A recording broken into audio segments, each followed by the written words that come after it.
Assalamualaikum, Bu. Waalaikumsalam, silakan masuk. Silakan duduk. Baik, Ibu. Terima kasih, Bu. Kalau boleh tahu, namanya siapa, Dik? Nama Ibu Rini. Nama saya Eca, Ibu. Oh, baik Eca. Kalau boleh tahu, kok kamu awal pulang sekolahnya? Tiga.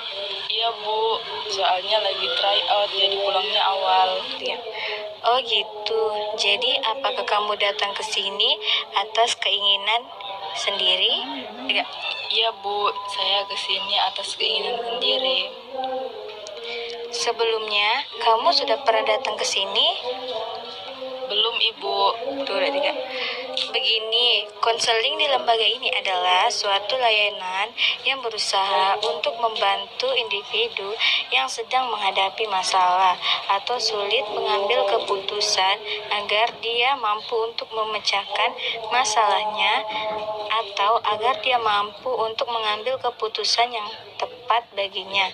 Nah, apakah Eca sudah mengerti? Iya, Ibu. Jadi, peran Ibu di sini sebagai konselor yang berusaha membantu Eca untuk menemukan jalan keluar atas masalah yang kamu hadapi. Lalu, kamu sendiri sebagai konseli sebaiknya aktif dalam mengemukakan masalah dan latar belakang masalah serta mengkaji berbagai kemungkinan jalan keluar. Saya akan berusaha aktif dalam konseling ini, tapi saya tidak ingin kalau masalah saya ini diketahui oleh orang lain. Ica jangan khawatir, insya Allah Ibu akan merahasiakan masalah kamu, karena di dalam beberapa kode etik konseling salah satunya adalah asas kerahasiaan. Jadi kamu jangan ragu untuk menceritakan masalah kamu tanpa perlu takut akan diketahui oleh orang lain. Syukurlah kalau begitu, Bu. Tiga. Baiklah, Eca, menemui Ibu ada masalah apa? Begini, Bu. Saya selalu merasa tidak tenang setiap menghadapi ujian. Oh begitu, kalau boleh Ibu tahu, apa yang membuat Eca merasa tidak tenang? Begini, Bu, saya mengalami kesulitan ketika mengerjakan soal-soal ujian karena banyak materi yang kurang saya pahami. Di samping itu, saya tertekan, Bu, ketika melihat nilai ujian yang sudah keluar. Jadi, Eca cemas karena belum bisa mendalami materi ujian sehingga berdampak pada kekhawatiran nilai kamu. Begitu?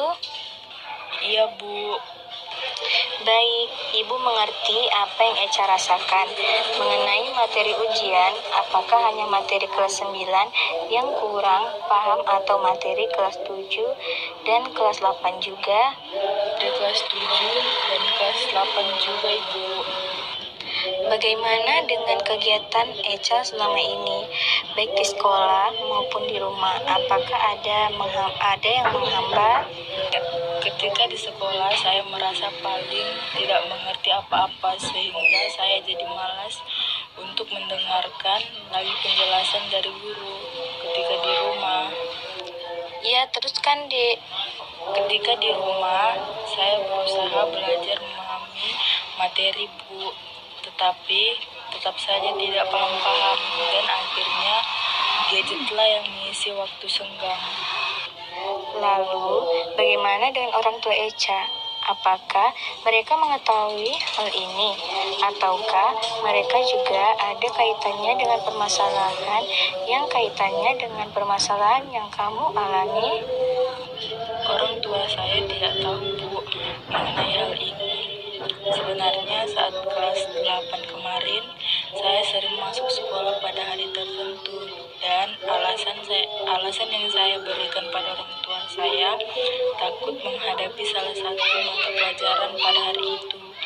Di samping karena gurunya galak, saya juga tidak paham. Ibu suka dengan keterbukaan kamu, namun adakah kemungkinan bagi Echa untuk memikirkan cara-cara terbaik untuk meningkatkan minat belajar kamu?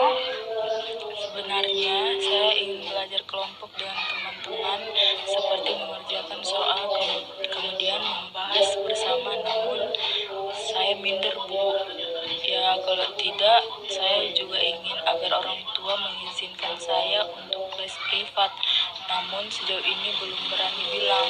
Ya, dari apa yang Echa katakan, Ibu melihat bahwa dalam diri kamu sebenarnya ada kemauan yang tinggi untuk belajar, namun dihambat oleh rasa pesimis. Apakah seperti itu? Iya benar, Bu. Setelah lulus ini saya ingin masuk SMA pilihan saya. Jadi saya berharap bisa lulus dengan nilai yang tidak mengecewakan. Baik, Ibu menghargai kegigihan kamu untuk berusaha, dan menurut Mbak, alternatif yang kamu pilih ini tampaknya cukup realistis. Kalau Echa tidak keberatan, Ibu bisa membimbing kamu untuk sementara waktu ini. Bagaimana? Apakah tidak mengganggu waktu Ibu? Saya juga malu dihadapkan Mbak jika nantinya saya tidak tahu apa-apa. Alangkah baiknya kamu rileks saja. Untuk masalah waktu, nanti Ibu bisa meluangkannya di hari Minggu.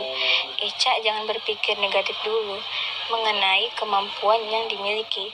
Berbanyak istighfar agar hati dan pikiran lebih tenang. Baiklah, Bu. Lalu bagaimana ketika di sekolah agar setidaknya saya mampu sedikit demi sedikit menyerap materi dari guru? Jangan sungkan, Dik, untuk bertanya pada guru jika belum paham. Tentunya seorang guru akan mengerti dan tidak ragu untuk mengulangi penjelasannya lagi, karena mereka berharap agar ilmu yang disampaikan bisa bermanfaat untuk semua muridnya. Atau kamu juga bisa meminta penjelasan dari teman yang lebih paham. Namun hal ini Ibu kembalikan lagi pada Echa, karena kamu sendiri yang lebih mengerti. Ya, baik, Bu.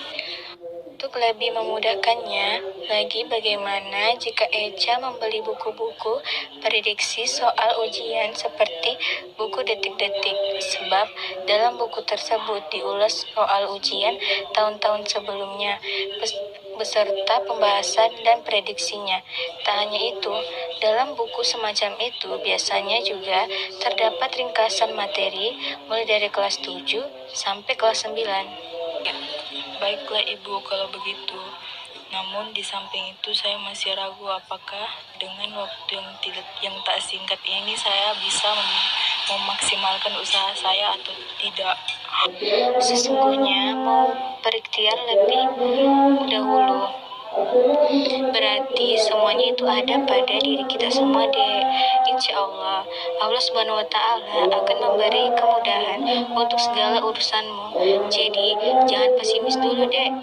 Buktikan kalau kamu bisa. Ya, baik, saya mengerti, Bu.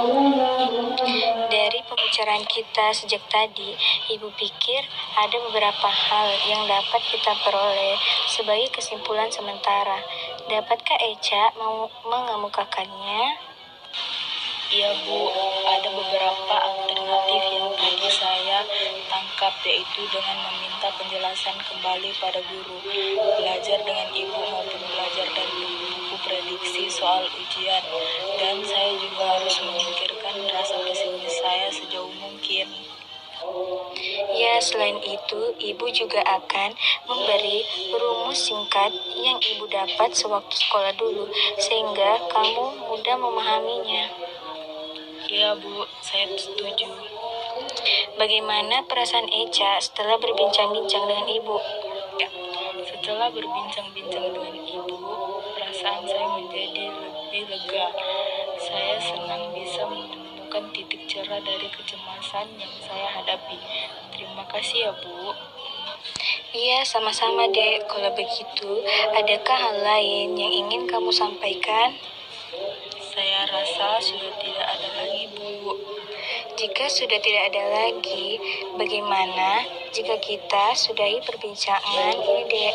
Di lain waktu, jika masih ada yang ganjal Ica bisa datang ke Ibu. Baiklah Bu, kalau begitu saya pamit ya Bu. Assalamualaikum Bu. Iya, waalaikumsalam.